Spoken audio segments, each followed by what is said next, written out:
আপোনালোকে সকলোৱে জানে যে চামগুৰিৰ যেতিয়া উপনিৰ্বাচন হৈছিলে, চামগুৰিৰ উপনিৰ্বাচনৰ সময়ত আমি দেখিছিলোঁ যে বিজেপিয়ে ভোট পাবৰ কাৰণে গৰু মাংস বিতৰণ কৰিছিলে।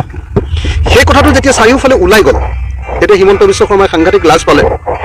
অকল লাজ পোৱাই নহয়, আপোনালোকে সকলোৱে জানে যে হিমন্ত বিশ্ব শৰ্মাৰ যিবিলাক তেওঁলোকৰ RSSৰ যিবিলাক দল, সেইবিলাকে সেইটোক লৈ প্ৰতিবাদ কৰিলে যে তোমালোকে ভোট পাবৰ কাৰণে ইমান পৰ্যায়লৈ গুচি গ'লা যে গৰু মাংস তোমালোকে বিতৰণ কৰিবলগীয়া হৈ গ'ল।